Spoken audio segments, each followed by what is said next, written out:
6, ou vie, c'est un chiffre latin. En vérité, la muse n'est rien sans le secours de la langue. Elle soupire, elle harangue, parfois même coiffe un bonnet rouge pour appeler aux armes. Mais c'est la langue qui conçoit ce qu'elle ressent à part soi, dans l'allégresse ou dans les larmes. Et là, que de raffinement pour aller de l'écolalie de ses débuts à la folie qu'exige d'elle des amants dont l'élan s'excède ou s'épuise. Tiens bon la rampe du vieux ver, toi qui veux marcher de travers par bravade avant qu'il t'en cuise. Et pour gagner quel au-delà, l'univers lui-même accélère. La peur, l'espoir ni la colère n'ont rien fait pour qu'il s'envolât. Chaque âme a-t-elle une toupie sous l'attraction qui faiblit, s'emballe avec le halali que sonne la loi d'entropie. Ailleurs, toujours plus loin, chercher quelques nouveaux refuges, comme si l'élan centrifuge promettait de trouver un coin tranquille où, de leur vieux manège, recommencer le tourbillon. Mais l'espace n'est qu'un bouillon de nuit, de silence et de neige. Tous enfin se disperseront, signe mort d'un abécédaire, sans regard qui le considère, pour y lire un sens.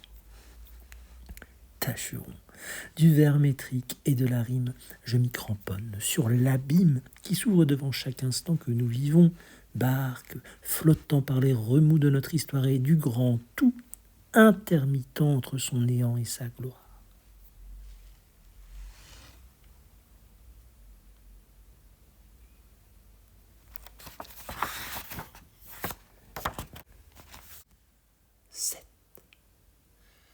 L'unique muse inspiratrice, c'est la mère énergie.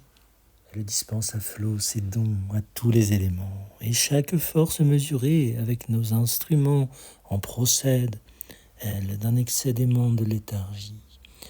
Et les unir l'oblige à les soumettre peu à peu au rythme qui, d'abord fulgurant, puis dérivant libre, les amène à danser ensemble en parfait équilibre.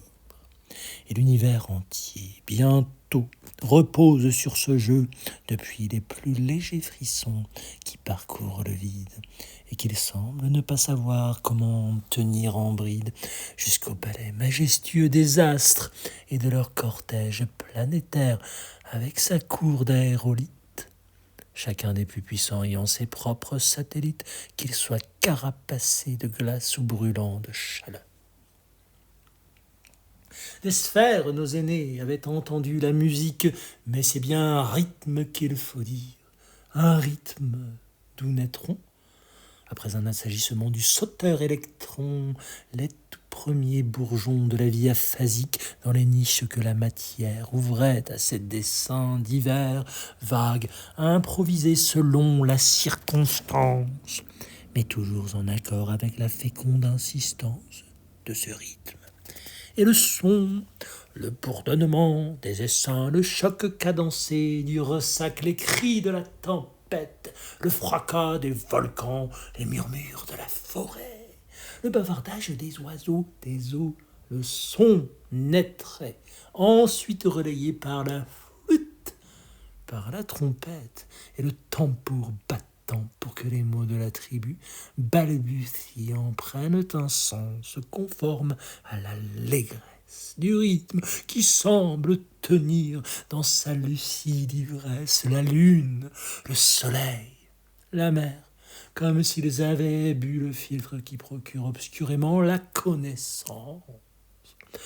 C'est le rythme que, de nos jours, a réapprivoisé d'instinct l'homme africain quand, esclave, il s'est avisé de soustraire en douceur son pas à la raide cadence de la corvée et de le rendre autant fondamental comme un défi victorieux à notre sort brutal en dansant. La victoire peut nous paraître fragile, elle est la seule dont le sens d'un coup m'est pénétré. J'ai longtemps, d'abord, entendu venir ce pas feutré ou solennel, avec les hexamètres de Virgile, où se dédouble en contretemps la démarche de l'un rythmique, ainsi que dans les vers de la langue française. Les pratiquer n'exigent qu'une assez modeste ascèse, celle que son métier impose à l'artisan commun, qui, du bois brut ou d'un paquet de glaise meuble, dégage une écuelle, un pot, un vase ou bien un meuble, presque dansant, celui que l'on nomme bonheur du jour. Sans prétendre au musée, au profit, au miracle, il cisèle une vierge ou la porte d'un tabernacle où l'un, avec ses 3 hypostases, réside pour nous enseigner qu'un Dieu voulut se plier en personne avant de le rendre inhérent à sa création, à ce rythme qui bat dans chaque constellation, dans nos veines, au vent, avec la feuille qui frissonne, dans les mots qu'il convoque et mène à pas silencieux, et sur sa mesure à 2 temps, le temps se développe, mu par un 3e élément, la fuyante syncope. Ainsi peut-on dire qu'un vers nous arrive des cieux, et bien que l'artisan poète aujourd'hui s'en amuse, porté par cette messagère aux gestes gracieux, mais comminatoire, la muse, enjoignant « Prends ton luth », je préfère la cornemuse.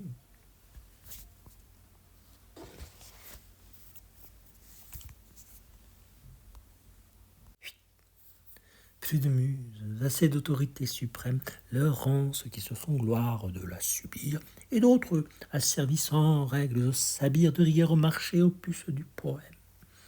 Se peut néanmoins qu'un Dieu nous ait parlé. Les cris des animaux déplorent leur mutisme, comme nous regrettons certains automatismes qui fixent malgré nous les sons articulés diversement, depuis que l'unique syllabe s'est morcelée en 1000 accents sur les paliers de la tour de Babel et dans ces escaliers où les malentendus entre l'hébreu, l'arabe, le turc et le hongrois, l'indo-européen, le jet, le rossignol, l'aigle, la tourterelle ont fait de tout projet un motif de querelle qui ne pouvait manquer aux plus cyclopéens. Pour aller au français, quelle dégringolade! Rome robuste même y perdit son latin. Cependant, chaque langue a, dans son baratin, ce reliquat du rêve insensé d'un malade.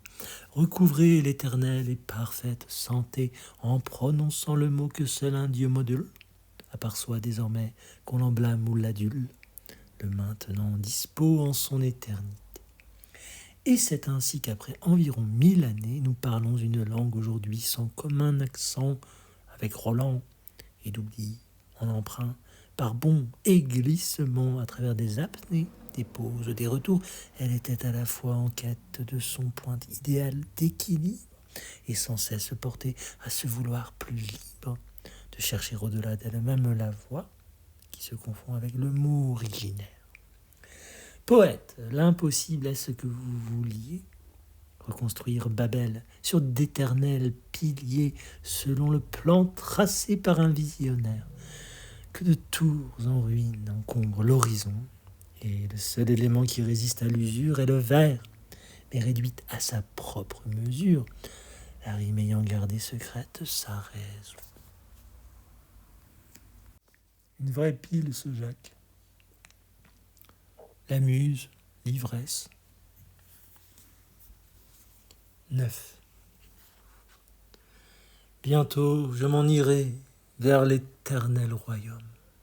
Et muse, je te vois prête à m'accompagner. Ta valise est remplie, et ce petit panier qu'on emportait jadis en wagon, moi je chôme. À quoi bon m'agiter maintenant? 2 œufs durs, une pomme, un flacon de vin rouge robuste, suffiront à la halte où l'on se tarabuste avant le terminus, dans la blancheur des mues. Ne te hâte donc pas, muse, à quoi bon me suivre? Je n'aurai plus jamais besoin de ton secours. Les instants désormais comptés sont des plus courts et ne me laisseront pas le loisir de vivre assez pour ébaucher ma main simple 4. Laisse dans leur tiroir ton nécessaire à rime, ta palette de fard, les pincettes, les limes, à polir un beau verre. J'entends venir le train et je veux m'en aller sans larmes ni bagages, en silence. Du moins, jusqu'au dernier OK. Reste, si tu le veux, planté au bord du quai. Agite ton mouchoir au rythme du tangage qui me balancera sur de rudes essieux, comme au temps où j'allais au devant de mon rêve, lorsque je t'appelais Béatrice, Laure, Ève, et que je me croyais déjà vivant et cieux. La flamme s'en trouvait tout à coup ranimée, qui n'est plus à présent qu'une vague fumée. Je vais me dissiper dans l'absence des nuits, de jours, de souvenirs, d'espérance, de peine. Mais j'entendrai glisser sous la porte des veines deux vers qui, de mourir, soulageront l'ennui. Anonyme comme le vent dans la ramure de la langue, on dirait que je les écrivis, tant je les ai fait miens en ce temps où je vis encore. Et c'est Paul Jean Toulet qui les murmure.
J'ai retrouvé bien sympathique Feloufo Cadio.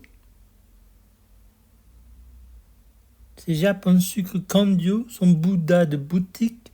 J'aime mieux le subtil schéma sur l'hiver d'un ciel morne de ton aérien bicorne, noble Fujiyama, et tes cèdres noirs et la source du temple délaissé qui pleurait comme un cœur blessé, qui pleurait sans ressources.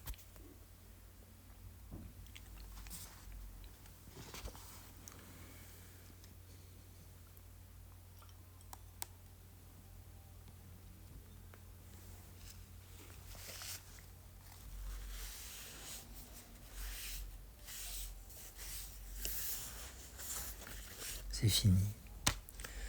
Mais quand je serai parmi les réprouvés, j'attendrai de vous quelque chose encore qui pouvait placer entre mes doigts épais un rameau qui m'enlève, très haut, au-dessus de la page où, comme un bon élève, j'ai tracé de mon mieux les mots que vous me souffliez, et qu'en dépit des procureurs nouveaux j'ai publié, estimant qu'à toi seul il convient de rester fidèle comme à son nid chaque printemps retourne l'hirondelle. Ainsi te célébrant ma langue, alors qu'on t'étouffait, tu m'oubliais comme coupable aussi de ce forfait. Vieillir, ne plus pouvoir avec élan, vigueur, souplesse, entrer dans la danse et garder intacte la noblesse d'allure que le vers accorde même aux scélérats. De tous abandonnés, un jour, tu t'évanouiras par les longs chemins de l'oubli, ma belle pauvre vieille. Et que pourras-tu me donner? C'est déjà moi qui veille à présent sur ton ombre au soleil qui s'éteint. Et quand viendra la nuit complète avec le silence éloquent des mondes engloutis, c'est moi penché vers ton oreille qui te chuchoterai les mots qu'autrefois tu m'as pris et dont en ce désert muet les ultimes débris résonneront de plus en plus faiblement dans l'espace où personne jamais ne relèvera notre trace. Heureux ceux qui croiront alors dans leur naïveté parler une langue où survit le mot éternel